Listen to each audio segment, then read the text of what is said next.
ભાબરમાં રહેણાંક વિસ્તાર વચ્ચે ગેટનું બાંધકામ અટકાવવાની માંગ। ભાબર નગરપાલિકાના વોર્ડ નંબર 4 વિસ્તારમાં શ્રેય સોસાયટી સામે બિનકાયદેસર સોસાયટી દ્વારા કરવામાં આવી રહેલા ગેટના બાંધકામનો સ્થાનિક રહેવાસીઓએ વિરોધ નોંધાવ્યો છે। આ મુદ્દે રહેવાસી હુકુમસિંહ મદારસિંહ રાઠોડે મુખ્ય અધિકારીને લેખિત રજૂઆત કરીને તાત્કાલિક કાર્યવાહી કરવાની માંગ કરી છે। અરજીમાં જણાવ્યા મુજબ શ્રેયસ સોસાયટી સામે બિનકાયદેસર સોસાયટીમાં ગેટનું બાંધકામ ચાલુ કરવામાં આવી રહ્યું છે। આ બાંધકામના કારણે આજુબાજુના રહેણાંક વિસ્તારોમાં અવરજવર માટે ઉપયોગમાં લેવાતા રસ્તો બંધ થઈ જવાની ભીતિ વ્યક્ત કરવામાં આવી છે। રહેવાસીઓનું કહેવું છે કે જો આ ગેટનું બાંધકામ પૂર્ણ થશે તો સ્થાનિક લોકોને દૈનિક અવરજવરમાં ભારે મુશ્કેલીઓનો સામનો કરવો પડશે। વધુમાં જણાવ્યું હતું કે ગેટના કારણે કોઈપણ તાકીદની પરિસ્થિતિમાં એમ્બ્યુલન્સ સહિતની ઇમરજન્સી સેવાઓને સ્થળ પર પહોંચવામાં વિલંબ થઈ શકે છે, જેના કારણે લોકોના જાનમાલને નુકસાન થવાની શક્યતા પણ નકારી શકાય તેમ નથી। આથી અરજદારે ભાબર નગરપાલિકાના મુખ્ય અધિકારીને વિનંતી કરી છે કે જાહેર હિતને ધ્યાનમાં રાખીને બિનકાયદેસર સોસાયટી ખાતે ગેટના બાંધકામને તાત્કાલિક અસરથી બંધ કરાવવામાં આવે તેમજ સ્થળની તપાસ કરીને યોગ્ય કાર્યવાહી કરવામાં આવે। સ્થાનિક રહેવાસીઓએ પણ નગરપાલિકા તંત્ર સમક્ષ માંગણી કરી છે કે જાહેર માર્ગ અને લોકોની અવરજવરને અસર કરતી કોઈપણ કામગીરી પહેલા નિયમો મુજબ તપાસ કરીને જ મંજૂરી આપવામાં આવે। હવે આ રજૂઆત બાદ નગરપાલિકા તંત્ર શું નિર્ણય લે છે તેના પર સ્થાનિક લોકોની નજર મંડાઈ છે। અહેવાલ સોમાભાઈ જેરાવળ, S1 ગુજરાતી ચેનલ, ભાબર, બનાસકાંઠા। ભાભર શહેરની અંદર નગરપાલિકાના અધ્યક્ષાને અમુક સોસાયટીઓ આવે, અમુક આપણે સોસાયટીએ જે દરવાજા મૂકે ને એમનો કોઈ આપણો વધો ના હોય, કારણ કે છે તે મૂકવો પડે, અમે રસ્તો ના હોય। હવે અમારે આ ચેડના ભાગમાં તમે જો દરવાજા મેકવાની એમની આયોજન છે। હવે આ દરવાજા મૂકવા માટેનું આ 50 વર્ષથી આ રસ્તો છે, પણ સહાયતા કુટુંબ છે ને, પણ પેલું મેન ઠક્કર સમાજની અંદર સહાયતા કુટુંબ ગણાતું, સહાયતા કુટુંબે આ પ્લોટિંગ કરેલ છે, તેનો આર્યો મેન રસ્તો 50 વર્ષથી છે। હવે મારું તો એવું કહેવું છે નગરપાલિકાના ચીફ ઓફિસરને અને નગરપાલિકાના પ્રમુખને કે મારી એવી રજૂઆત છે કે જાહેર રસ્તો છે ત્યાં દરવાજા મૂકવામાં ના આ બાજુ હોય, અને જો અમારી કોઈ વિસ્તારની એલર્જી એમને કોઈ હોય ને તો એમનું લગભગ એ સોસાયટીનું પોણી આવે તો અમે સહનશક્તિ કરી અને પોણી હેડવા જશે। બીજો મારો પ્રશ્ન કે આ વિસ્તારના હેડવા માટે એમને અમારા માટે દરવાજા મૂકવાનું કહેતા હોય અને એલર્જી કરતા હોય ને તો 10 મકાન જે અત્યારે છેડલા ભાગમાં 10 મકાન છે જે દરવાજા મૂકવાના છે, એમે 4, 2, 3 એવા મકાન છે વ્યસની છે, એમને સહનશક્તિ કરી અને એમને રાખવા છે। અને અમે અત્યારે આ હોય અમારે કોઈ દવાખાનું છે, કોઈ અમારે છોકરા માટે ભણવાનો અમારો મેન રસ્તો છે, અને બીજું કોઈ ડિલિવરી હોય તો અમારા આ મેન રસ્તા છે।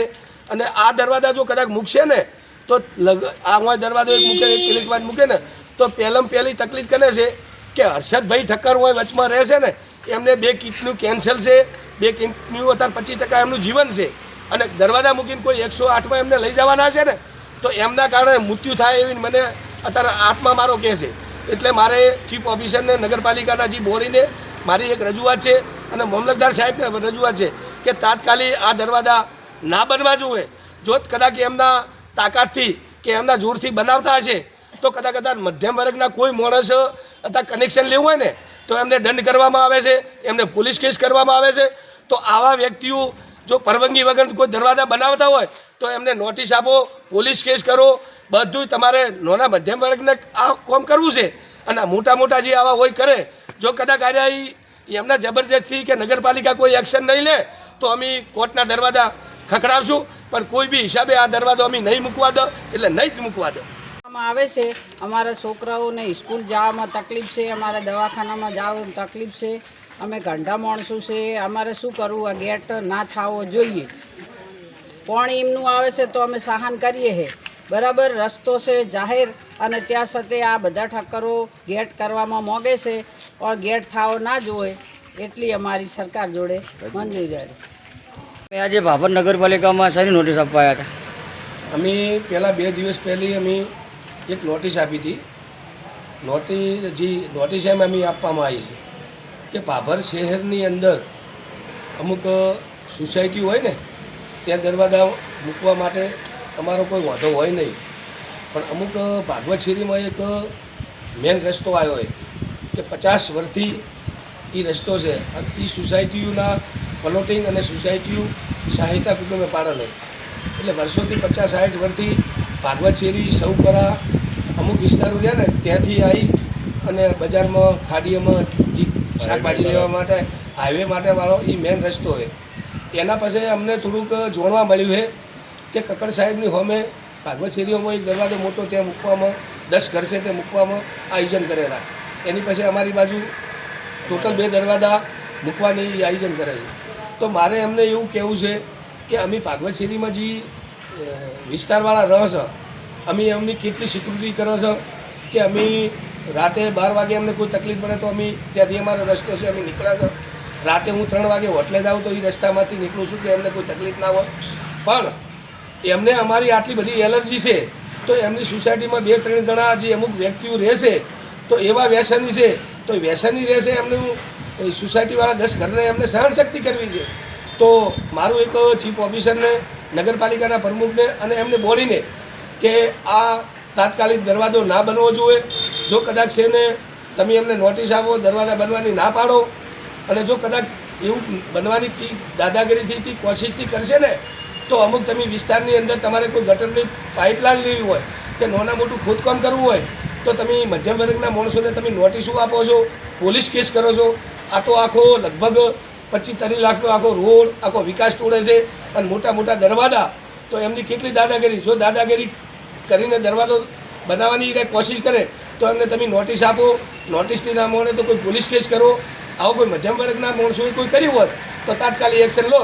તો નગરપાલિકાના પ્રમુખને અને ચીફ ઓફિસરને અને આ જે બોડી છે અત્યારે નવી એમને મારી વિનંતી છે અને મારા કોઓપરેટરો પણ અમારી ભેળા હતા એમને વિનંતી છે કે તાત્કાલિક આ દરવાજો ના બનવો જોઈએ એવી મારી રજૂઆત છે.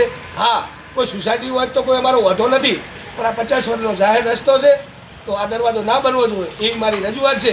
જો બનશે કોઈ દાદાગીરી બનશે તો અમે કોર્ટમાં દરવાજા ખખડાવવા માટે અમારી શેરીવાળી અને વિસ્તારની અમારી તૈયારી છે.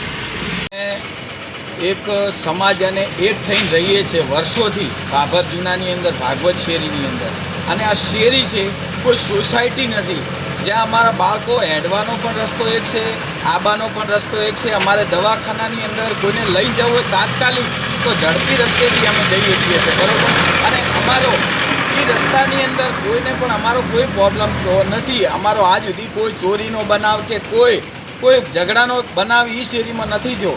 છતાંય એ વ્યક્તિગત જે પણ રહેતા હોય એ અમારો વિરોધ કરી અને ગેટ તાત્કાલિક નખાવવાની કોશિશ કરી રહ્યા છે, બરાબર. કેમ કે અમારો રસ્તો બંધ થઈ જાય તો અમારે કાલે અમારા છોકરાને ભણવા જવું હોય, કાલે કોઈ બીમાર ગંઢું બુઢું હોય, ડિલિવરી હોય તો કઈ રીતનું જાય. એટલે સરકાર માન્ય બધાને હું સરકાર મામલતદારને પણ કહેવા માગું છું, નગરપાલિકાને પણ કહેવા માગું છું કે આ રસ્તાની અંદર આ કોઈ પણ જગ્યાએ ગેટ બનવો જવો નહીં. જેમ કે અમે 50 વર્ષથી રહીએ છીએ અને દરબારી વિસ્તાર છે, દરબારી વિસ્તારમાં દરબારો હેડે અને અમે ગરીબ માણસથી રહેતા હોય હેડે, બરાબર.